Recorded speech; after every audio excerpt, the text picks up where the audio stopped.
حضرت خواجہ حبیب اجمی بڑے جلیل القدر اولیاء میں سے ہوئے ہیں۔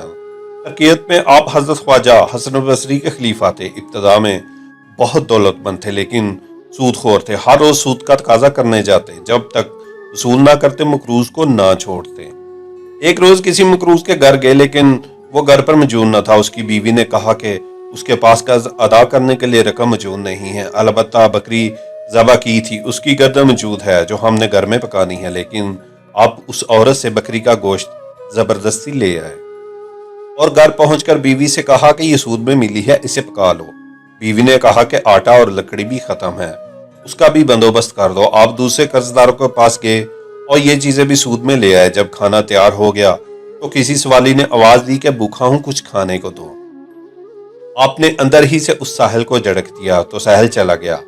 جب آپ کی بیوی نے ہانڈی سے سالن نکالنا چاہا تو دیکھا وہ خون ہی خون ہے۔ بیوی نے حیران ہو کر شوہر کی طرف دیکھا اور کہا کہ اپنی شرارتوں اور کنجوسیوں کا نتیجہ دیکھ لو۔ خواجہ حبیب اجمی نے یہ ماجرا دیکھا تو حیران زدہ رہ گئے۔ اس واقعہ نے آپ کی زندگی میں انقلاب برپا کر دیا۔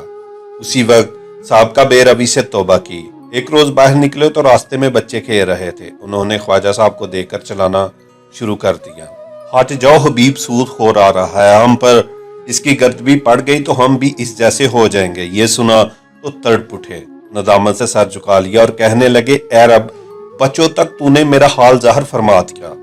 خواجہ حسن بصری کی خدمت میں حاضر ہو کر توبہ کی، سب قرض داروں کا قرض معاف کر دیا، اپنا سارا مال و ثواب راہ خدا میں دے ڈالا، عبادت ذکر الہی میں مصروف ہو گئے اور صائم الدوہر اور قائم اللیل رہنے لگے۔ کچھ عرصہ بعد ایک دن پھر انہیں لڑکوں کے پاس سے گزر ہوا۔ انہوں نے آپس میں کہا، خاموش رہو، طبیب العبد جاتے ہیں۔ یہ سن کر آپ رونے لگے اور کہا کہ خدایا یہ سب تیری طرف سے ہے۔ جب اس طرح عبادت کرتے ایک مدت گزر گئی تو ایک دن بیوی نے شکایت کی کہ ضرورت کیسے پوری کی جائے۔ آپ نے فرمایا کہ اچھا کام پر جاتا ہوں، مزدوری سے جو ملے گا لے آؤں گا۔ چنانچہ آپ دن بھر گھر سے باہر رہ کر عبادت کرتے اور شام کو گھر واپس آ جاتے۔ بیوی انہیں حالی ہاتھ دیکھتی تو کہتی کہ یہ کیا معاملہ ہے؟ آپ رحمت اللہ علیہ فرماتے کہ میں کام کر رہا ہوں، جس کا کام کر رہا ہوں بڑا سخی ہے، کہتا ہے وقت آنے پر خود ہی اجرت دیا کروں گا، فکر نہ کرو، لہٰذا مجھے اس سے مانگتے ہوئے شرم آتی ہے۔ وہ کہتا ہے ہر 10ویں روز مزدوری دیا کروں گا۔ چنانچہ بیوی نے 10 دن صبر کیا۔ جب آپ 10ویں روز بھی شام کو خالی ہاتھ گھر واپس جانے لگے تو راستے میں آپ کو خیال آیا کہ اب بیوی کو کیا جواب دوں گا۔